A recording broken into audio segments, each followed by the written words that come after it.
estimados estudiantes, hoy comenzaremos con los primeros temas sobre la primera unidad de el derecho procesal fiscal.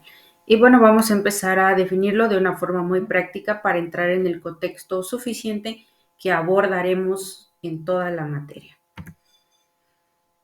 Y es un conjunto de reglas mediante las cuales se ejercitan derechos fiscales ante autoridades jurisdiccionales que tienen la facultad de resolver sobre esos derechos.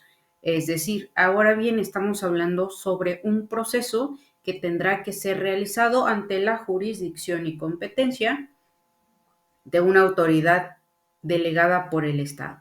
Y en este caso, vamos a diferenciarlo de un procedimiento a continuación para poder desarrollar cuáles son los tipos de procesos y procedimientos que encontraremos en materia fiscal. Y uno de nuestros principales estudiosos del derecho, como es José Ovalle Favela, nos da una definición bastante completa sobre esta cuestión de un proceso. Cuando un tercero ajeno que decide el conflicto es un órgano jurisdiccional del Estado, un juzgador con facultades no solo para emitir una resolución obligatoria para las partes, sino también para imponerla por sí mismo en forma coactiva, se está frente al proceso.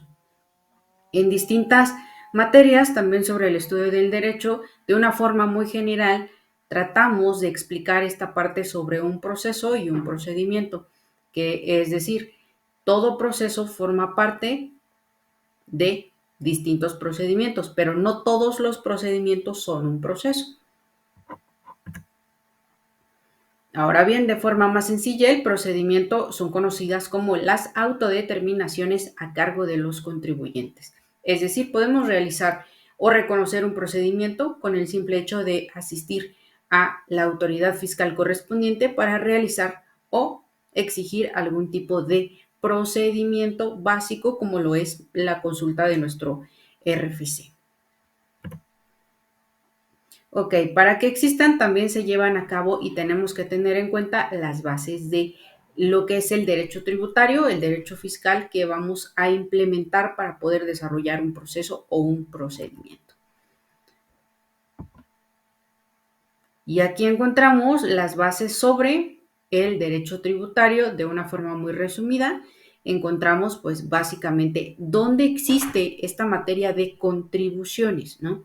Y como lo hemos visto que el derecho fiscal es una rama meramente del derecho público, estaremos actuando básicamente frente al Estado y el Estado tendrá también de la misma manera obtener distintas formas de que hacia nosotros como gobernados tengamos la oportunidad de tener o contar con la información necesaria para que exista este intercambio de derechos y obligaciones. Es decir, aquí nosotros, el derecho del gobernado a exigir ese derecho a la información para no caer en errores y que por ello le imponga alguna multa la autoridad y el derecho que ya tiene la autoridad para exigirle que se registre ante ella, pues en caso de no hacerlo, lo sancionará y por supuesto exigirá el cumplimiento de todas las demás obligaciones que establece la ley.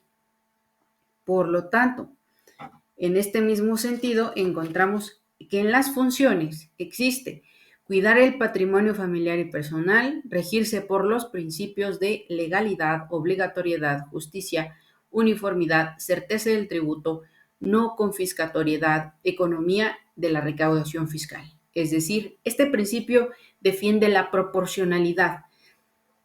¿Por qué debe existir una proporcionalidad? Porque recordemos que ser contribuyente no significa lo mismo que un impuesto, ya que el impuesto tiene que ser proporcional a el hecho generador que contenga este ciudadano o este gobernado para exactamente exigirle la recaudación de impuestos. Y en este mismo sentido existe sobre las distintas finalidades, ¿no? Ayudar a las naciones a ejecutar sus funciones de gestión interna, acumular dinero para sufragar los gastos públicos. Recordemos que esta sección de sufragar de los gastos públicos también es un marco constitucional que nosotros vamos a encontrar en nuestra propia Constitución, con las distintas características, ok, autonomía, dinamismo, autonomía didáctica, dogmática, estructural, Cambios en las funciones y actividades estatales pueden cambiar las normas tributarias. Ok, en esta sección sobre el cambio de las normas tributarias, recordemos que también se tiene que tener en cuenta aquellas actualizaciones. Actualizaciones que por supuesto nos tienen a nosotros en materia jurídica y que estaremos revisando en la cuestión de la miscelánea fiscal, que por supuesto en el marco constitucional nosotros encontraremos en el artículo 90 constitucional que se establece que la administración pública federal pues será centralizada y paraestatal conforme a la ley orgánica que expida el Congreso, que distribuirá los negocios del orden administrativo de la federación, que estarán a cargo de las secretarías de Estado y definirá las bases generales de creación de las entidades paraestatales y la intervención del Ejecutivo Federal en su operación.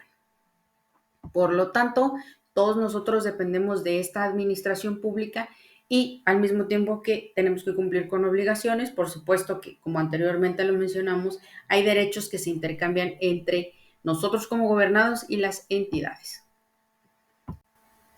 Ahora bien, hablando también de este tipo de característica, dice que sus institutos tienen naturaleza jurídica propia y contemplan conceptos propios que no son aplicables a otras ramas del derecho.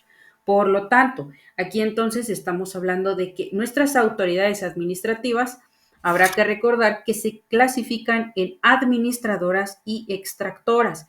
Las primeras son las que tienen a su cargo la administración de los tributos y las segundas las que únicamente recaudan los tributos y ejecutan en la esfera administrativa las órdenes o resoluciones de las autoridades administradoras. Y aquí es donde empezamos a hablar también en distintas áreas de competencia que podrían tener estas autoridades fiscales, las cuales abarcaremos en nuestra segunda unidad para poder diferenciar entre estas autoridades fiscales. Bueno, el artículo 90, donde hablábamos esta cuestión sobre la administración pública del Estado mexicano, porque ahí tenemos esta cuestión de la jurisdicción administrativa. Y la jurisdicción administrativa, recordemos que también este proceso tributario va a ir de la mano con el proceso contencioso administrativo. Y dentro de esta jurisdicción administrativa les comparto una definición bastante práctica que nos dice Manuel Lucero Espinosa. La manifestación del Estado que tiene por objeto resolver las controversias que se planteen entre dos partes con intereses contrapuestos, que son sometidos a consideración de su órgano estatal, el cual actúa de manera imparcial. Es decir, de acuerdo a los, también existen principios que tenemos que conocer para que se puedan aplicar o exigir en su caso dentro de estos procesos o procedimientos en materia de jurisdicción administrativa. Y en estas cuestiones se cumplen formalidades esenciales del procedimiento. Me gustaría compartirles la definición que nos da José Ovalle Favela sobre estas formalidades esenciales del procedimiento. Y consiste en que se denomina así a las condiciones fundamentales que deben satisfacer el proceso jurisdiccional y procedimiento administrativo para otorgar al posible afectado por el acto privativo una razonable oportunidad de defensa. No olvidemos que siempre tenemos medios de defensa como ciudadanos o como gobernados ante las actuaciones de la administración pública.